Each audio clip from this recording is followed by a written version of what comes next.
کہ جو ہماری مسجد میں امام امامت کر رہا ہے اس کے کیا بیوی بچے نہیں ہیں؟ کیا اس کے اہل و عیال نہیں ہے؟ کیا اس کے ماں باپ نہیں ہے؟ کیا اس کے گھر کے کوئی خرچے نہیں ہے؟ کیا اس کے گھر والوں کا دل نہیں کرتا کہ آج کوئی اچھی چیز گھر میں بن جائے؟ کیا اس کے بیوی بچوں کا دل نہیں کرتا کہ آج ہمارے لیے بھی کوئی اچھی چیز کھانے پینے کے لیے مل جائے؟ آج جو قوم اپنے اماموں کے اچھے دن نہیں دیکھ سکتی اس قوم کے اچھے دن کبھی نہیں آئیں گے.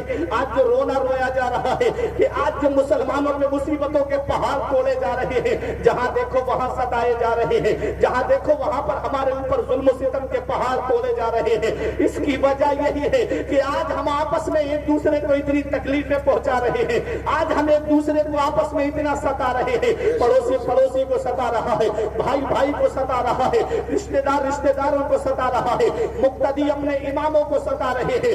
آج اماموں کو غلام بنا کر کے رکھ دیا, جس کے پیچھے ہاتھ باندھ کے کھڑے ہوئے, جس کے پیچھے نمازیں پڑھنے کے لیے کھڑے ہوئے, جسے اپنی نمازوں کا ضامن بنایا, قیامت میں جو ان کی نمازوں کی ضمانت دے گا, اسی کے شان میں گستاخیاں, اسی کے پیچھے خرافات کرنی شروع کر دی. گاؤں کے اندر الیکشن کے موقع پہ 2 پارٹی بندی ہو گئی, امام صاحب دوسری پارٹی کی طرف فاتحہ پڑھنے کیا چلے گئے, دوسری پارٹی خلاف ہو گئی, امام صاحب ادھر گئے کیوں؟ ارے امام تو پوری بستی کا ہوتا ہے, امام تو پورے گاؤں کا ہوتا ہے, امام تو پورے علاقے کا ہوتا ہے, اس کو تمہاری پارٹی بندیوں سے کیا مطلب؟ وہ تو وہ کام دیکھے گا, اگر سنی صحیح العقیدہ مسلمان ہے تو اس کے گھر میں وہ جائے گا اور جا کر کے وہاں پر اللہ اور اس کے رسول کا ذکر کرے گا. اس میں تمہاری دنیاوی معاملات کو کیوں لا کر کے امام کا حساب کر دیا جاتا ہے؟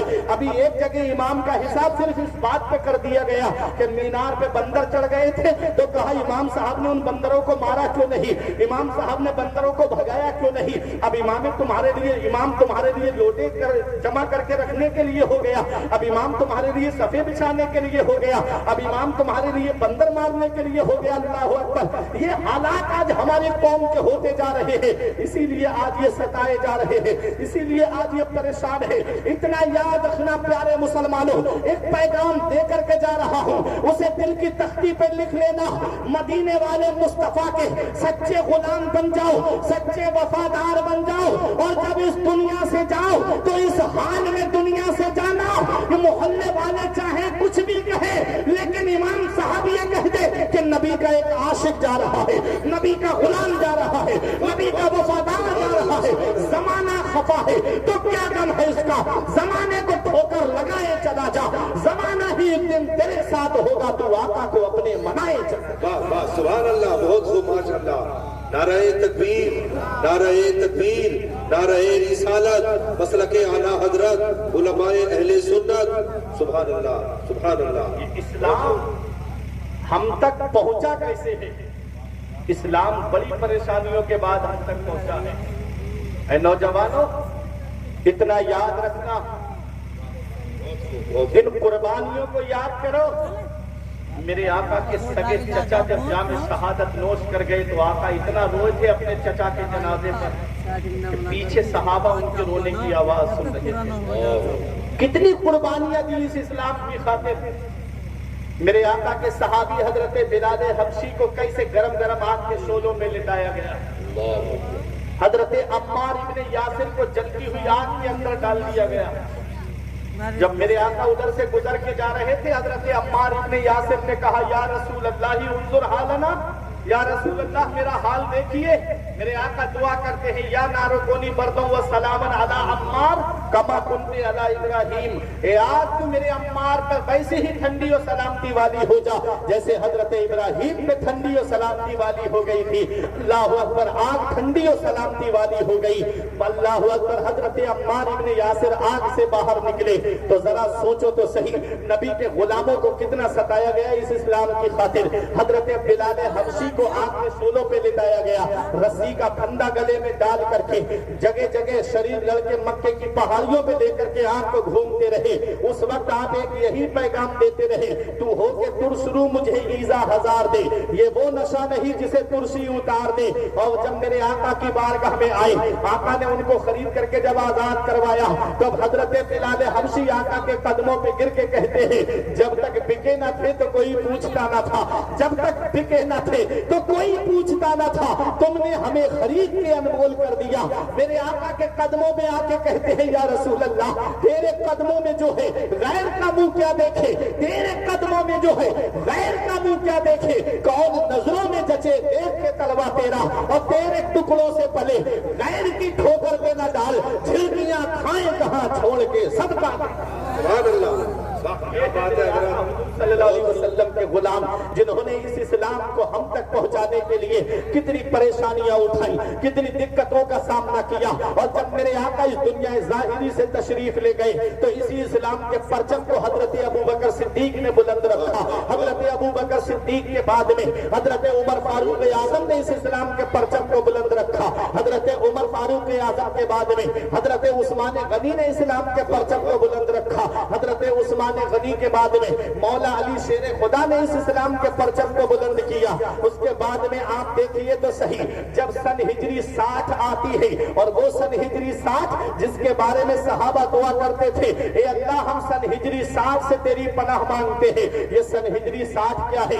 جب یزید تخت پہ بیٹھتا ہے، اور جب یزید تخت پہ بیٹھا اس کو سب سے بڑا خطرہ 4 لوگوں کی طرف سے تھا۔ ایک حضرت عبداللہ ابن عمر تھے، ایک حضرت عبد الرحمن ابن ابو بکر تھے، ایک حضرت عبداللہ ابن زبیر تھے، اور چوتھے حضرت امام علی مقام تھے۔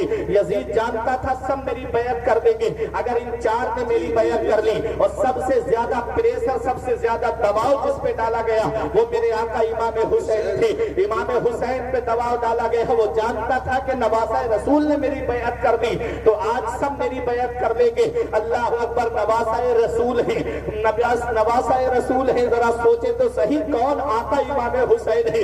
کبھی آپ نے حسین کے نام پر غور کیا ہے؟ حسین کے نام میں 4 حرف ہیں، ہاں سین یا نون ملا کے ہوا حسین، اور چاروں حرف ہمیں الگ الگ پیغام دے رہے ہیں۔ ہاں نے کہا حق والا حسین، سین نے کہا سجدے میں سر کٹانے والا حسین، یا نے کہا یاد خدا میں مست رہنے والا حسین، اور نون نے کہا نانا کی امت کو بچانے والا حسین۔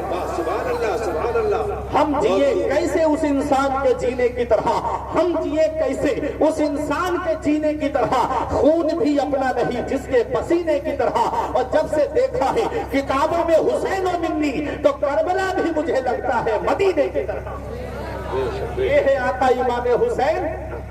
کبھی آپ نے سوچا ہے بچے تمہارے یہاں بھی پیدا ہوتے ہیں، بچے ہمارے یہاں پر بھی پیدا ہوتے ہیں، لیکن جب بچہ پیدا ہوتا ہے کسی کا نام اس کا باپ رکھتا ہے، کسی کا نام اس کا دادا رکھتا ہے، کسی کا نام نانا رکھتے ہیں، کسی کے نام اس کے ماموں رکھتے ہیں، کسی کا نام اس کے چچا رکھتے ہیں۔ ذرا سوچو آقا امام حسین کا نام کہاں سے آیا ہے؟ میرے آقا حضور صلی اللہ علیہ وسلم کی بارگاہ میں جبرائیل علیہ السلام حاضر ہوتے ہیں اور آ کر کے عرض کرتے ہیں یا رسول اللہ ان کا نام حسن رکھا جائے، ایک کا نام حسین رکھا جائے، یہ حسن اور حسین یہ دونوں نام کہاں سے آئے ہیں؟ حدیث پاک میں ہے آقا ارشاد فرماتے ہیں الحسن والحسین اسمان من اسماء اہل الجنہ، حسن اور حسین یہ دونوں جنتی نام ہیں جو اللہ نے جنت میں چھپا کے رکھے تھے۔ یہ نام حضرت امام حسن کو ملا، ایک نام امام حسین کو ملا، اور تاریخ بتاتی ہے امام حسین کے نام سے پہلے کسی کا نام حسین نہیں تھا، امام حسن کے نام سے پہلے کسی کا نام حسن نہیں تھا، اور اس وقت یزید نام کے 400 لوگ تھے، تقریباً 400 لوگ ایسے تھے جن کے نام یزید نام پر تھے۔ لیکن کربلا کی جنگ کیسی جنگ ہے؟ کربلا کی جنگ کے بعد دیکھ لو کسی نے اپنے بچے کا نام یزید نہیں رکھا ہے، اور حسین نام کے آپ کو گھر گھر مل جائیں گے، حسین نام کے آپ کو ہر علاقے میں مل جائیں گے۔ کہیں کوئی غلام حسین ہے، کہیں کوئی احمد حسین ہے، کہیں کوئی محمد حسین ہے، کہیں کوئی صابر حسین ہے، کہیں کوئی اجمل حسین ہے، حسین نام گھر گھر ہے۔ ارے یہ حسین کے ذکر کی برکت ہے، یہ حسین کے نام کی برکت ہے۔ ارے جو تنہا حسین ہے وہ موت سے کیسے ڈر سکتا ہے؟ جس کے نام کے ساتھ صرف حسین لگ جائے وہ موت سے نہیں ڈرتا۔ دیکھتے نہیں صدام حسین کو جب امریکہ کے کورٹ میں پھانسی دی گئی، پھانسی کی سزا سنائی گئی، تب بھی آپ مسکرا رہے تھے، اور جب پھانسی کے پھندے میں ڈالا جا رہا، لٹکایا جا رہا تھا تو آپ نے کپڑا بھی نہیں ڈالا اور کہا ایسے ہی پھانسی کے پھندے پہ جاؤں گا. دنیا والوں کو ایک پیغام دے دیا, میں حسین نہیں ہوں, میں صدام ہوں. میرے نام کے ساتھ صرف حسین کا نام جڑ گیا ہے تو میں موت سے نہیں ڈر رہا ہوں. جو صحابہ حسین ہوگا وہ موت سے کیسے؟ سبحان اللہ, سبحان اللہ, بہت خوب.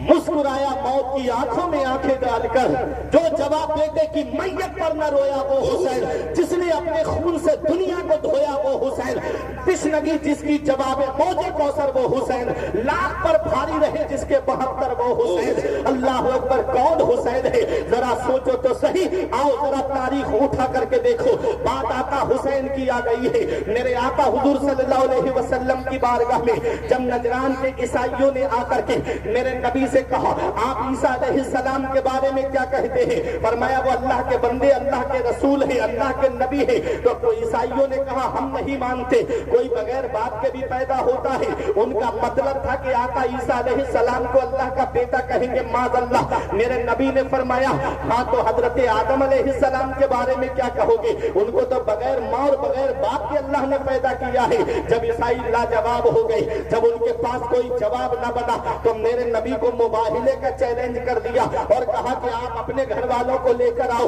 ہم اپنے گھر والوں کو لے کر آتے ہیں اور جنگل میں چل کے دعا کرتے ہیں, مولا جو حق پہ ہے اسے بچا لے, جو حق پہ نہیں ہے اسے ہلاک کر دے. نبی نے فرمایا مجھے قبول ہے. میرے آقا حضرت فاطمہ کے مکان پہ تشریف لائے. میرے آقا نے حسین کو گود میں لیا. امام حسن برابر میں انگشت مبارک پکڑ کر کے آقا کی چل رہے تھے. ٹھیک میرے آقا کے پیچھے حضرت فاطمہ ہے اور حضرت فاطمہ کے پیچھے مولا علی شیر خدا ہے. ہونا تو یہ چاہیے تھا کہ شوہر آگے ہوتا, بیوی پیچھے ہوتی, لیکن یہاں حضرت فاطمہ آگے ہے, شوہر ان کے پیچھے ہے. تو سنو دنیا والوں کو ایک پیغام دیا جا رہا ہے. حضرت فاطمہ کے پردے کا لحاظ کیا جا رہا ہے کہ حضرت فاطمہ کے سر کے بال کو آسمان کے چاند و سورج نے نہیں دیکھا ہے تو ان کے قدم کے نشان پر بھی کسی غیر محرم کی نظر نہ پڑے, آسمان کے چاند و سورج کی نظر نہ پڑے. جہاں نبی کا قدم پڑے اس پر ٹھیک حضرت فاطمہ کا قدم پڑے اور حضرت فاطمہ کے قدم کے نشان کو کوئی دیکھ نہ پائے, ٹھیک اس کے اوپر مولا علی شیر خدا کے قدم کا نشان پڑ جائے. حضرت بریلی سے پکار اٹھے, جن کا آنچل نہ دیکھا مہو مہر دے, جن کا آنچل نہ دیکھا مہو مہر دے. اس ردائے مزاحت پہ لاکھوں سلام, سیدہ زاہدہ طیبہ طاہرہ جانے احمد کی راحت پہ لاکھوں سلام. نعرہ تکبیر, نعرہ رسالت, حسین اعظم, شہید اعظم, نعرہ تکبیر, نعرہ رسالت. جب میرے آقا چلے, میرے آقا حسین کو گود میں لیے ہوئے ہیں, حسین کو گود میں لیے ہیں. آپ دیکھیں میں منظر دکھانا چاہتا ہوں. امام حسن برابر میں ہے, عیسائی دوسری سائڈ میں ہے. تو عیسائیوں کا پادری کہتا ہے تم کیا کر کے آئے ہو؟ کہا ہم تو مباہلے کا چیلنج کر کے آئے. بولا کیا تمہارا دماغ خراب ہو گیا؟ تم جانتے نہیں جس قوم نے پیغمبر کے ساتھ میں لڑائی کی ہے اللہ نے پوری قوم کو ہلاک کر دیا ہے. تم بھی جانتے ہو محمد حق پر ہیں, پھر بھی تم مباہلے کا چیلنج کر کے آ گئے. اس نے کہا خیر چاہتے ہو تو واپس چلے جاؤ. میں ایسے چہرے دیکھ رہا ہوں کہ اگر انہوں نے کہہ دیا کہ پہاڑ اپنی جگہ سے ہٹ جا تو اللہ تعالیٰ پہاڑ کو تو ہٹا دے گا لیکن ان کا کہنا نہیں ڈالے گا. کہا واپس چلے جاؤ. عیسائیوں نے کہا کہ ہم دیکھنا چاہتے ہیں. اللہ اکبر. وہ پادری ان کا عالم کہتا ہے تم جانتے نہیں میں ایسے چہرے دیکھ رہا ہوں. یہ گود میں جو بچہ ہے اس کو دیکھ رہے ہو, اس کا چہرہ دیکھ رہے ہو. اگر اس بچے کے نانا نے بد دعا کر دی اور اس بچے نے آمین کہہ دی تو قیامت تک کے لیے عیسائیت ختم ہو جائے گی. اب دیکھو آقا حسین کو گود میں لیے ہوئے ہیں اور جب کوئی کسی بچے کو گود میں لیتا ہے تو بچے کو سنبھالنا بھی پڑتا ہے, بچے کو سپورٹ بھی کرنا پڑتی ہے. آپ اپنے گھر میں جب بچے کو گود لیتے ہو تو اسے روکے ہوتے ہو کہ نہیں روکتے ہو؟ ہاتھ سے. اس کو ہاتھ سے روکنا بھی پڑتا ہے, اس کو سپورٹ بھی کرنا پڑتی ہے. آقا میرے آقا عیسائیوں سے مقابلے کے لیے گئے ہیں, کوئی دعوت میں نہیں گئے ہیں بلکہ عیسائیوں سے یعنی دشمنوں سے مقابلے کے لیے گئے ہیں. اور نبی نے حسین کو سامنے رکھا ہے گود میں لے کر کے, نبی نے حسین کو سامنے رکھا اور دنیا والوں کو ایک پیغام دے دیا اور کہا ہے میرے بیٹے حسین پریشان مت ہونا, جیسے آج تیرا نانا تجھ کو سنبھالے ہوئے ہے ایسے ہی کربلا کے میدان میں بھی تیرا نانا تجھ کو کو سنبھالے تھے۔ سبحان اللہ، سبحان اللہ۔ یہ ہے آقا حسین، بچپن سے سپورٹ کی میرے آقا نے، بچپن سے ٹریننگ دی آقا نے امام حسین۔ اور وہی حسین جب جوانی کی دہلیز پہ پہنچے،